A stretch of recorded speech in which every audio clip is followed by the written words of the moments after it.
Everyone, this is Neha. Welcome back to the channel. Hope you all are doing great.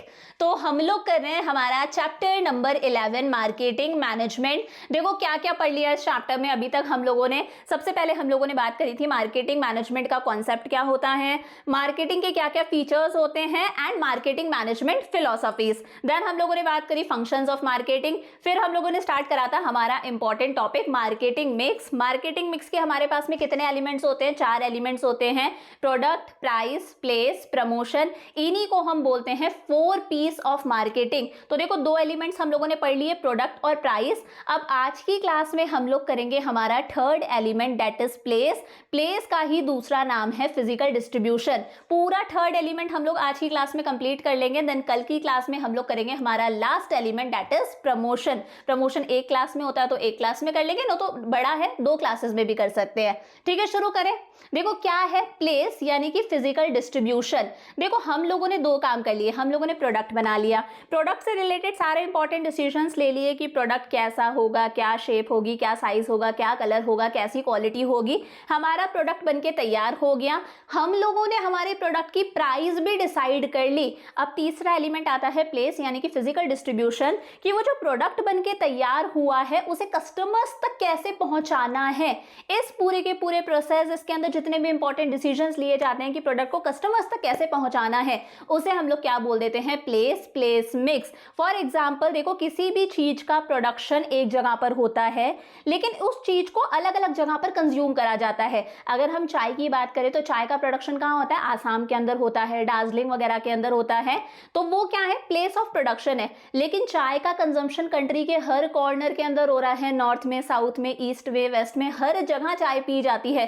तो किस तरह से वो जो चाय है वो प्लेस ऑफ प्रोडक्शन से प्लेस ऑफ कंजम्पशन यानी कि कस्टमर्स तक पहुंचेगी, इसके अंदर जितने भी इंपॉर्टेंट डिसीजंस लिए जाते हैं कि बीच में हम किन किन मिडिल मैन, किन किन इंटरमीडियरीज की हेल्प लेंगे, बीच में होलसेलर्स होंगे, रिटेलर्स होंगे, जितनी भी चीजें हैं सारी चीजें किसके अंदर आ जाती हैं? प्लेस के अंदर आ जाती हैं। तो प्लेस का मतलब है set of decisions that need to be taken to make the product available to the customers. हमें प्रोडक्ट किसे अवेलेबल करवाना है? कस्टमर को अवेलेबल कराना है, उसी के लिए बनाया है। तो प्रोडक्ट को कस्टमर्स को अवेलेबल कराने के लिए जितने भी इंपॉर्टेंट डिसीजंस लिए जाते हैं कि बीच में कौन कौन से मिडिल मैन होंगे, ये सारे डिसीजंस किस में आते हैं? प्लेस के अंदर आते हैं।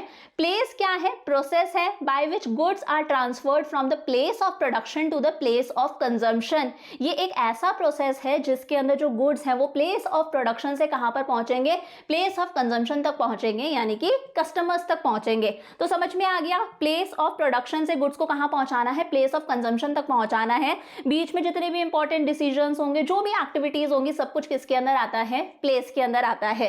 अब देखो जब हम लोगों ने प्रोडक्ट की बात करी थी तब हम लोगों ने प्रोडक्ट मिक्स भी पढ़ा था कि प्रोडक्ट से रिलेटेड जितने भी इंपॉर्टेंट डिसीजंस होते हैं वो प्रोडक्ट मिक्स के अंदर आते हैं। फिर हम लोगों ने देखा था प्राइस मिक्स भी, कि प्राइस से रिलेटेड जितने भी इंपॉर्टेंट डिसीजंस होते हैं वो किस में आते हैं? प्राइस मिक्स में आते हैं। सेम वैसे ही एक होता है प्लेस मिक्स, कि प्लेस यानी कि गुड्स को हमें किस तरह से डिस्ट्रीब्यूट करना है, किस तरह से फिजिकल डिस्ट्रीब्यूशन होगा, गुड्स कैसे प्लेस ऑफ प्रोडक्शन से प्लेस ऑफ कंजम्पशन तक पहुंचेंगे, इसके लिए जितने भी इंपॉर्टेंट डिसीजंस लिए जाएंगे। इंपॉर्टेंट डिसीजंस वही हैं कि किस तरह से हमें गुड्स को कस्टमर्स तक अवेलेबल करवाना है, बीच में होलसेलर होगा क्या, रिटेलर होगा क्या, एजेंट डिस्ट्रीब्यूटर होगा क्या, मिडिल मैन होंगे क्या। ये सारे इंपॉर्टेंट डिसीजंस किसके अंदर आते हैं? प्लेस मिक्स के अंदर आते हैं। तो देखो जब हम इंपॉर्टेंट डिसीजंस की बात करते हैं तो हमारे सामने 2 इंपॉर्टेंट डिसीजंस आते हैं। एक होता है channels of distribution. Channels of distribution का मतलब वही मिडिल मैन है। मैंने कहा ये मैन्युफैक्चरर है। मैन्युफैक्चरर को ही हम लोग क्या बोल देते हैं? प्रोड्यूसर भी बोल देते हैं, जिसने गुड बनाया है। अब ये जो मैन्युफैक्चरर है ये गुड सेल करता है, मान लो एजेंट को। हर एरिया का कोई एजेंट होता है। एजेंट जो होता है वो गुड सेल करता है होलसेलर को। होलसेलर क्या करता है? बल्क में गुड्स खरीदता है। फिर होलसेलर गुड्स सेल करता है रिटेलर को। रिटेलर कौन है? जो कस्टमर्स को गुड्स बेचता है, जिससे हम सामान खरीद के लेकर आते हैं ना, जो हमारे पास में ग्रोसरी शॉप्स है, स्टेशनरी की दुकान है, मम्मी जिससे साड़ी खरीदती है, वो कौन है? रिटेलर है। और रिटेलर गुड्स सेल करता है हम लोगों को, कस्टमर्स को।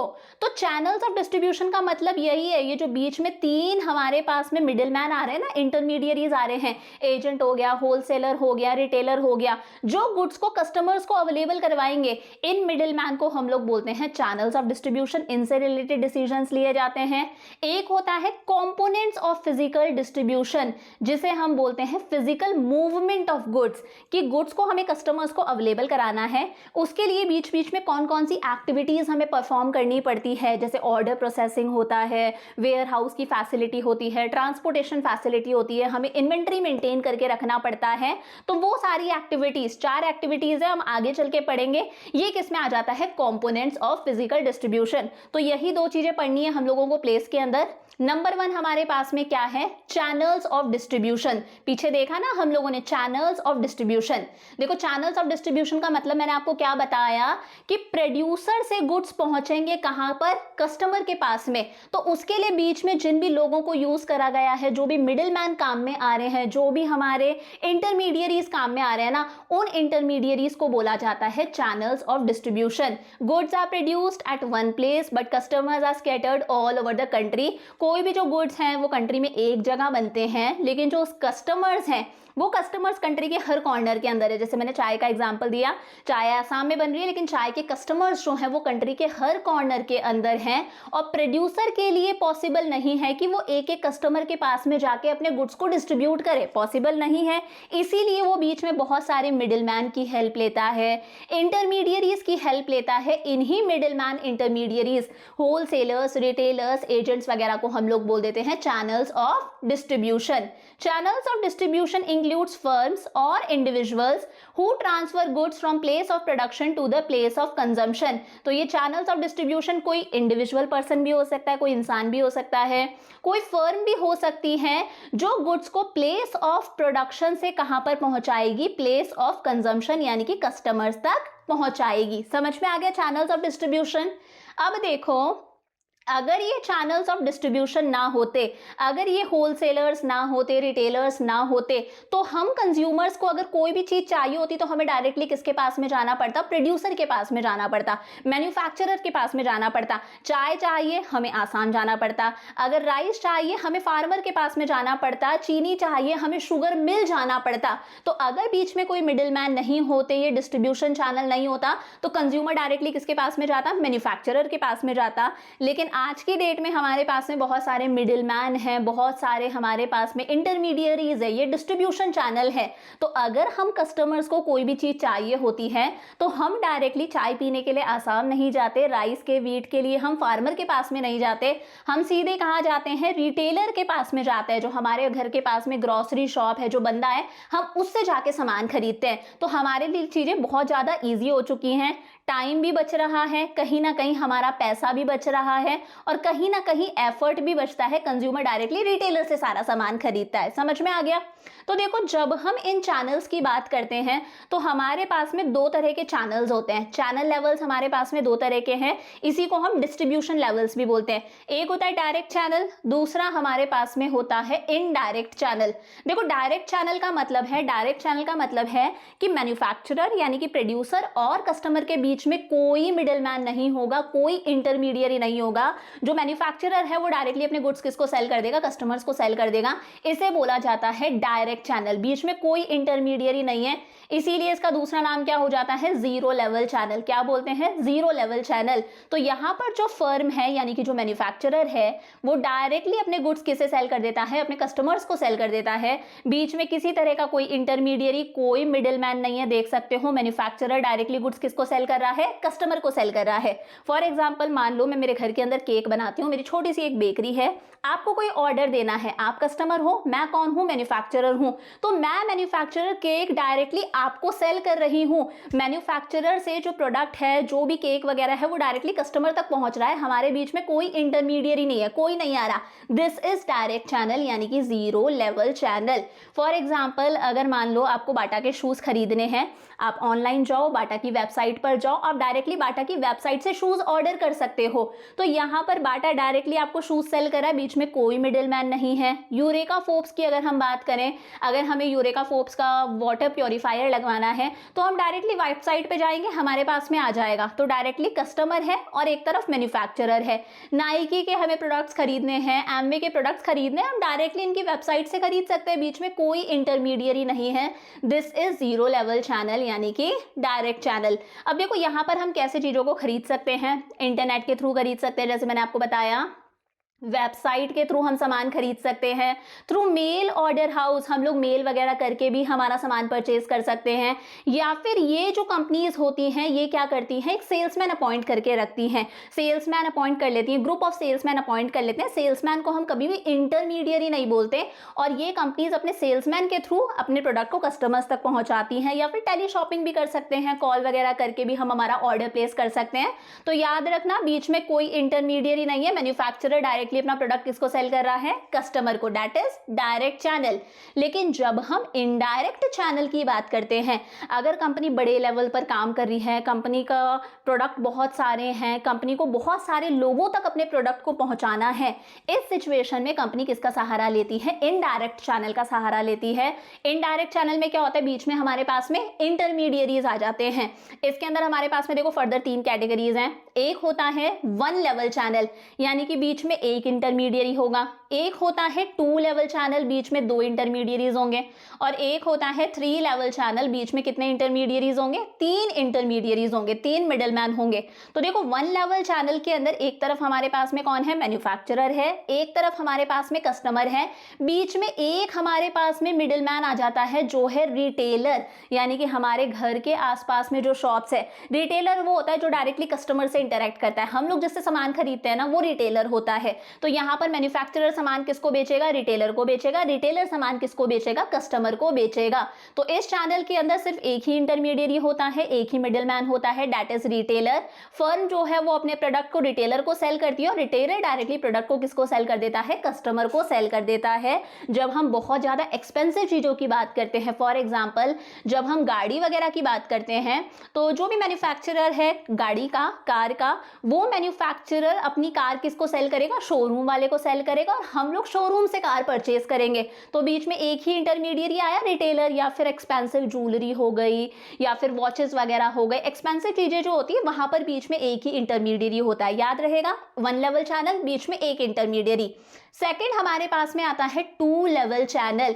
ये चैनल हमारी कंट्री में सबसे ज्यादा यूज करा जाता है। इस चैनल के अंदर हमारे पास में 2 इंटरमीडियरीज होते हैं, एक होता है होलसेलर और एक होता है रिटेलर। मैन्युफैक्चरर क्या करता है? बल्क के अंदर सामान किससे सेल करता है? होलसेलर को। होलसेलर मैन्युफैक्चरर से, यानी कि जो प्रोड्यूसर है उससे बल्क में सामान खरीदता है, बहुत सारा सामान खरीदता है एक साथ, लार्ज क्वांटिटी के अंदर। फिर ये जो होलसेलर होता है ये बहुत सारे रिटेलर्स को सामान बेचता है। जैसे ये होलसेलर है, मान लो स्टेशनरी का, इसने स्टेशनरी खरीद ली। अब ये अपने एरिया के अंदर जितने भी रिटेलर्स है ना, स्टेशनरी वाले, सब रिटेलर्स को, सबको स्टेशनरी सेल करेगा, बहुत सारे रिटेलर्स को अपनी स्टेशनरी सेल करेगा, और अलग अलग रिटेल शॉप से हमारे कस्टमर सामान खरीदते हैं। तो सबसे पहले मैन्युफैक्चरर सामान किसको बेचेगा? होलसेलर को, बल्क के अंदर। होलसेलर बहुत सारे रिटेलर्स को सामान बेचेगा स्मॉल स्मॉल क्वांटिटीज के अंदर, और रिटेलर से अल्टीमेटली सामान कौन खरीदता है? कस्टमर खरीदता है। तो हमारी कंट्री में सबसे ज्यादा यही चलता है। बीच में 2 इंटरमीडियरीज आ गए। Firm supplies the goods in bulk to the wholesaler, वही लिखा है, फर्म जो है वो बल्क के अंदर गुड्स सेल करती है, किसको? होलसेलर को। और होलसेलर छोटी छोटी क्वांटिटी के अंदर थोड़ा थोड़ा करके अलग अलग रिटेलर्स को सेल करता है। रिटेलर अल्टीमेटली गुड्स किसे सेल कर देते हैं? कस्टमर्स को। हमारी लाइफ की जो डेली रिक्वायरमेंट वाली चीजें होती है ना, जैसे साबुन वगैरह ले लो, ग्रोसरी के आइटम्स ले लो, या फिर स्टेशनरी वाले आइटम्स ले लो, इन सब चीजों के लिए इस 2 लेवल चैनल को यूज करा जाता है। लास्ट हमारे पास में आता है 3 लेवल चैनल। देखो 3 लेवल चैनल कब काम में आता है? जब हमारे प्रोडक्ट के जो कस्टमर्स हैं वो पूरी कंट्री के अंदर स्प्रेड हैं, हम बहुत ज़्यादा प्रोडक्शन कर रहे हैं, हमारा मार्केट बहुत बड़ा है, हमारे जो कस्टमर्स हैं वो पूरी कंट्री के अंदर फैले हुए हैं।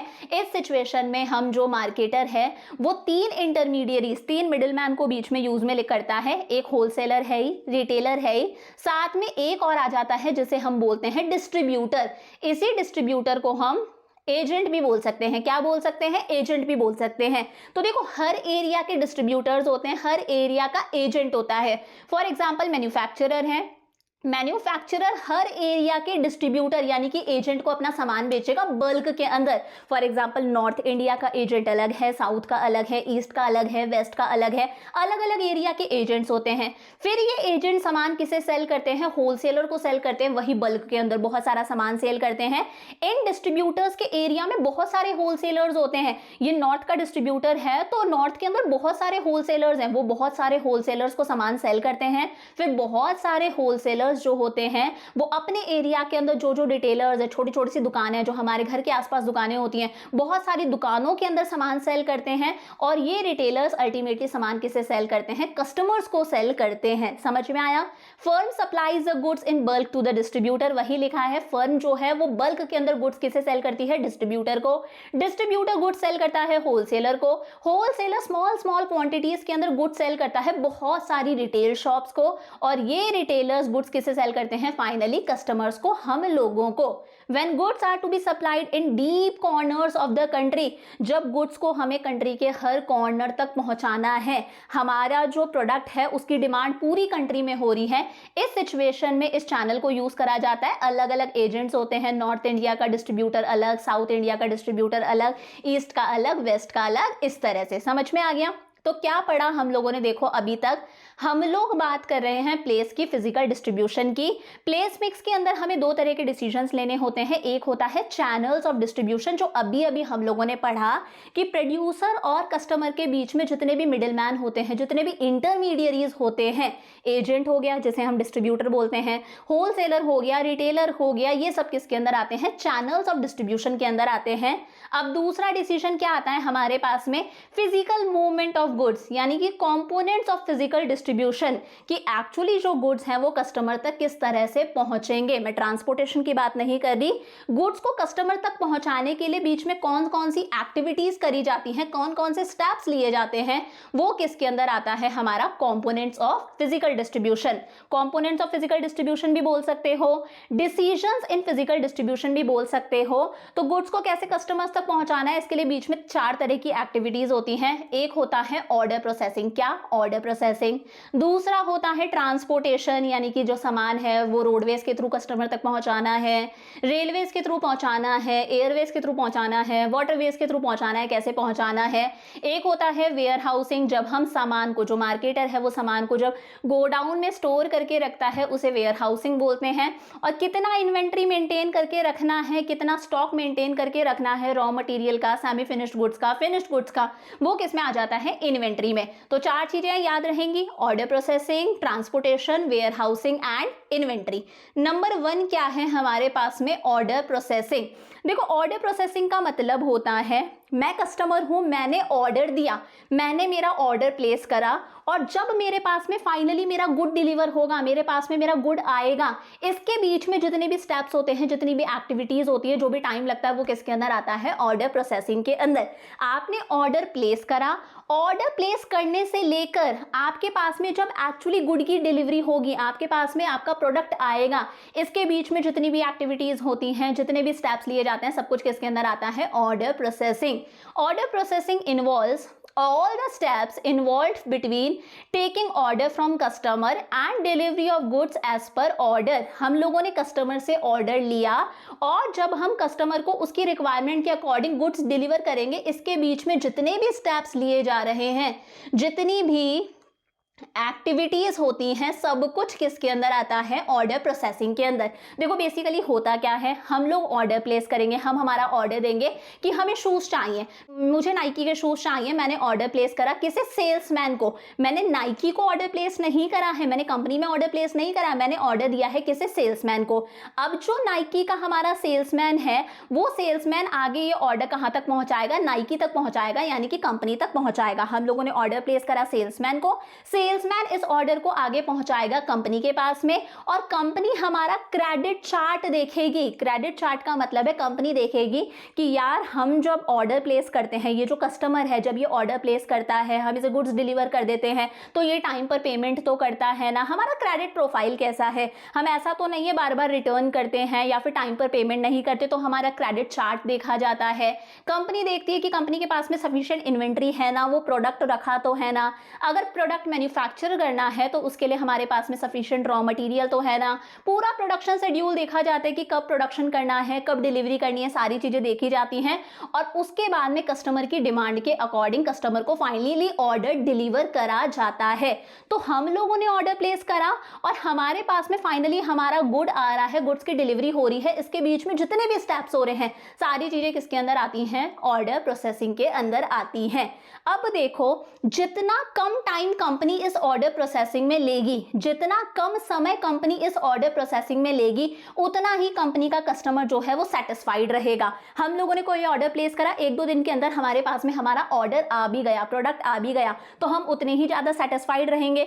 और अगर कंपनी ऑर्डर प्रोसेस करने में बहुत टाइम लेती है, 7-7 दिन ले रही है, 8-8 दिन ले रही है, मैंने कोई चीज मंगाई थी किसी को गिफ्ट करने के लिए, बर्थडे आ गया लेकिन मेरे पास में मेरा प्रोडक्ट ही नहीं आया, तो कहीं ना कहीं कस्टमर सेटिस्फैक्शन डाउन होता रहता है। तो वही है, ऑर्डर प्रोसेसिंग में जो टाइम लग रहा है और कस्टमर सेटिस्फैक्शन दोनों में कैसा रिलेशन है, डायरेक्ट रिलेशन है। जल्दी ऑर्डर प्रोसेस होगा, कस्टमर सेटिस्फैक्शन इंक्रीज होगा। ऑर्डर प्रोसेस होने में टाइम लगता है, 8-8 10-10 दिन लगते हैं, तो कहीं ना कहीं हमारा जो कस्टमर सेटिस्फैक्शन है वो डाउन जाएगा, हमारा कस्टमर डिससैटिस्फाइड होगा। लेकिन यहां पर एक चीज और याद रखना, in order processing but it involves cost of maintaining sufficient inventory. अगर हमें हमारे कस्टमर्स को सेटिस्फाइड करना है, जल्दी से ऑर्डर प्रोसेसिंग करनी है, फटाफट से गुड्स डिलीवर करने हैं, तो इसके लिए कहीं ना कहीं कंपनी को हमेशा अपने पास में सफिशिएंट इन्वेंट्री का स्टॉक रखना पड़ेगा, अपने पास में सफिशिएंट गुड्स रखने पड़ेंगे गोडाउन के अंदर, ताकि जैसे ही डिमांड आए कंपनी जो है वो गुड्स को डिलीवर कर सके। समझ में आ गई पहली चीज।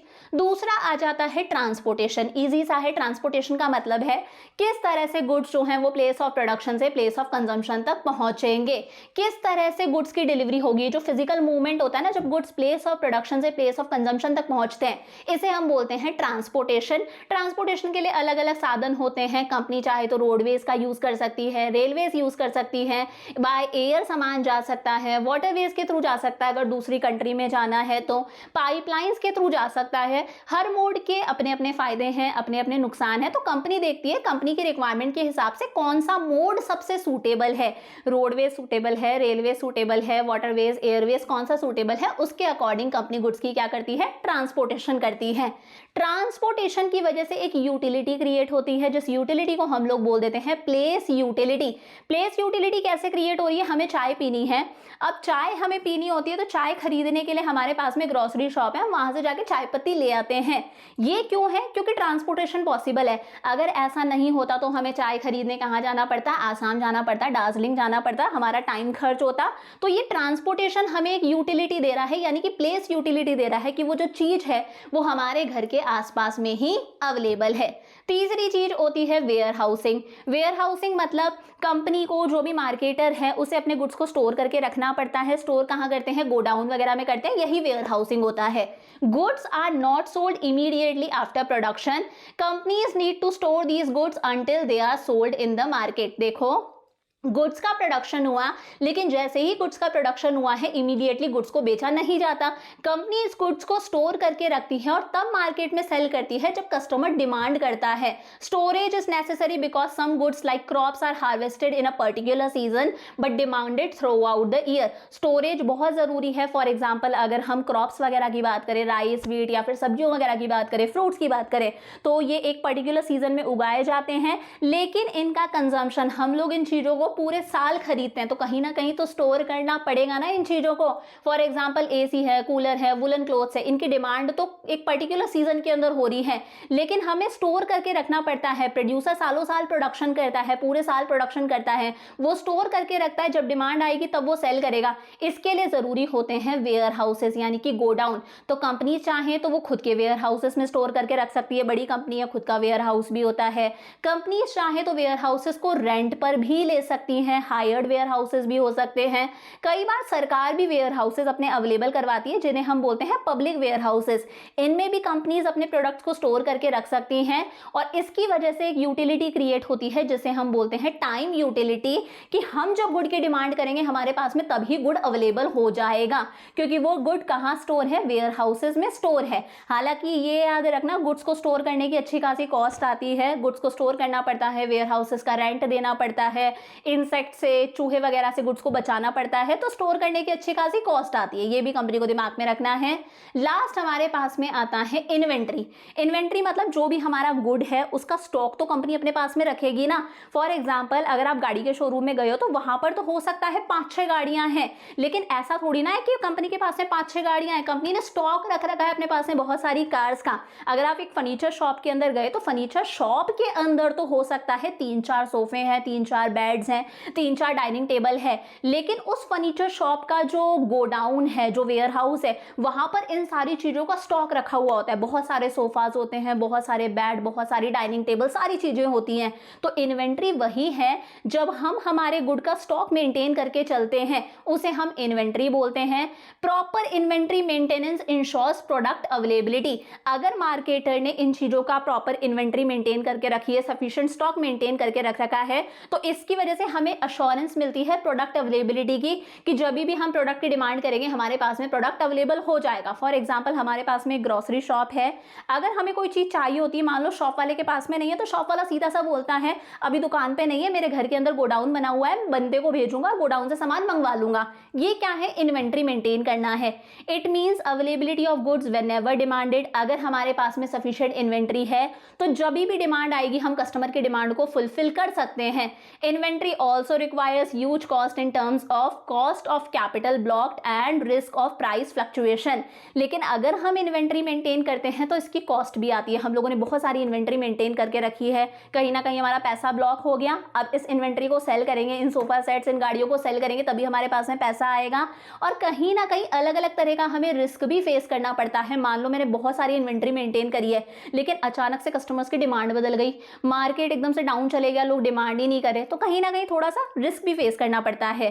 तो देखो, जब कंपनी डिसाइड करती है ना कि कंपनी को ज्यादा इन्वेंट्री मेंटेन करके रखनी है, ज्यादा स्टॉक मेंटेन करके रखना है या कम स्टॉक मेंटेन करके रखना है, ये कुछ चीजों पे डिपेंड करता है। Factors which help in deciding level of inventory. कुछ फैक्टर्स हैं जिनको ध्यान में रखकर कंपनी डिसाइड करती है कि कंपनी को ज्यादा स्टॉक मेंटेन करके रखना है अपने प्रोडक्ट का या फिर कम स्टॉक मेंटेन करके रखना है। जैसे फर्म की पॉलिसी कैसी है कस्टमर सेटिस्फैक्शन, कस्टमर सर्विस को लेकर। अगर फर्म चाहती है कि भाई उसे कस्टमर्स को तुरंत सेटिस्फाई करना है, कस्टमर सर्विस जो है वो फर्म की टॉप प्रायोरिटी है कि कस्टमर कभी भी आए उसे प्रोडक्ट अवेलेबल होना ही चाहिए, इस सिचुएशन में कंपनी बहुत सारा इन्वेंट्री मेंटेन करके रखेगी। और अगर company customer satisfaction, customer service को लेकर इतना ज्यादा ध्यान नहीं देती, कस्टमर आ रहा है, प्रोडक्ट नहीं है तो नहीं है, बोल दिया नहीं है, माल खत्म हो गया, इस सिचुएशन में कंपनी जो है वो कम इन्वेंट्री से भी काम चला सकती है। Degree of accuracy of sales forecast. Company ने अपनी सेल्स फोरकास्टिंग मतलब ऐसे ही अंदाजा लगा रखा है कि फ्यूचर में हमारी कितनी सेल्स हो सकती हैं। मान लो कंपनी ने जो सेल्स से रिलेटेड फोरकास्टिंग करी है कि फ्यूचर में हमारी कितनी सेल्स होंगी, एकदम एक्यूरेट है कि फ्यूचर के अंदर हम 100 एसी बेचेंगे, तो कंपनी अपनी मिनिमम इन्वेंट्री मेंटेन करके रखेगी, कंपनी अपनी दुकान के अंदर 100 एसी ही रखेगी। लेकिन अगर कंपनी की सेल्स फोरकास्टिंग एक्यूरेट नहीं है, 100 एसी कंपनी ने सोचा है, मान लो डिमांड आ गई 150 एसी की, इस सिचुएशन के अंदर कंपनी को ज्यादा इन्वेंट्री मेंटेन करके रखना पड़ेगा। तो अगर आपने सोचा है आपकी सेल्स फोरकास्टिंग एकदम एक्यूरेट है कि जितना आप सोचते हो ना उतनी ही डिमांड आती है, उतनी ही आपकी सेल्स होती है, तो आप उसके हिसाब से इन्वेंट्री मेंटेन करके रखोगे। अगर आपकी सेल्स फोरकास्टिंग एक्चुअल नहीं है, एक्यूरेट नहीं है, तो कहीं ना कहीं आपको ज्यादा इन्वेंट्री मेंटेन करके रखना पड़ेगा। थर्ड आता है रिस्पॉन्सिवनेस ऑफ डिस्ट्रीब्यूशन सिस्टम। मान लो एकदम से डिमांड आ गई, बहुत सारी एडिशनल डिमांड आ गई, और इस सिचुएशन में प्रोड्यूसर को चीज बनाने में बहुत टाइम लग जाता है। प्रोड्यूसर को एडिशनल डिमांड को पूरा करने में, प्रोडक्ट बनाने में बहुत टाइम लगता है। इस सिचुएशन में आपको अच्छा खासा इन्वेंट्री मेंटेन करके रखना पड़ेगा, ताकि जैसे ही डिमांड आए आपके पास में गोडाउन के अंदर इन्वेंट्री है, एक्स्ट्रा स्टॉक है, आप डिमांड को फुलफिल कर सकते हो। लेकिन मान लो प्रोड्यूसर को चीज बनाने में बहुत कम टाइम लगता है, एडिशनल डिमांड आ गई, आपका प्रोड्यूसर 1 दिन में 2 दिन में प्रोडक्ट बना के तैयार कर देगा। इस सिचुएशन में आपको ज्यादा इन्वेंट्री रखने की रिक्वायरमेंट नहीं है, आपका प्रोड्यूसर तुरंत बना सकता है। लास्ट है कॉस्ट ऑफ इन्वेंट्री। अगर इन्वेंट्री मेंटेन करने की आपकी कॉस्ट बहुत ज्यादा आ रही है, बहुत ज्यादा आपको गोडाउन का रेंट वगैरह देना पड़ता है, इन्वेंट्री को मेंटेन करने के लिए अच्छा खासा पैसा खर्च करना पड़ता है, तो आप कम इन्वेंट्री मेंटेन करा करोगे। अगर इन्वेंट्री मेंटेन करने की कोई ज्यादा कॉस्ट नहीं आ रही, आप अपने दुकान के अंदर ही साइड में इन्वेंट्री मेंटेन करके रख सकते हो, एक्स्ट्रा स्टॉक मेंटेन करके रख सकते हो, आपके पास में खुद की जगह है, आपने कोई रेंट पर वेयर हाउस नहीं ले रखा, इस सिचुएशन में आप ज्यादा इन्वेंट्री भी मेंटेन करके रख सकते हो। इसी के साथ में हम लोगों ने हमारा थर्ड एलिमेंट भी कंप्लीट कर लिया, डेट इज प्लेस यानी कि फिजिकल डिस्ट्रीब्यूशन। अब कल की क्लास में हम लोग करेंगे हमारा फोर्थ पी यानी कि प्रमोशन। देखो प्रमोशन थोड़ा सा लेंदी है, तो अगर एक क्लास में कवर होगा तो एक क्लास में कंप्लीट कर लेंगे, एक क्लास में नहीं होगा तो हो सकता है हम 2 क्लासेस के अंदर इसे कवर करें। इसी के साथ में हमारा चैप्टर कंप्लीट हो जाएगा। फिर एक लास्ट चैप्टर रहता है कंज्यूमर प्रोटेक्शन, उसे हम 1 शॉट के अंदर करके हमारी बीएसटी कंप्लीट करेंगे। तो यहाँ तक का अच्छे से पढ़ के रखना। I will see you tomorrow, bye bye.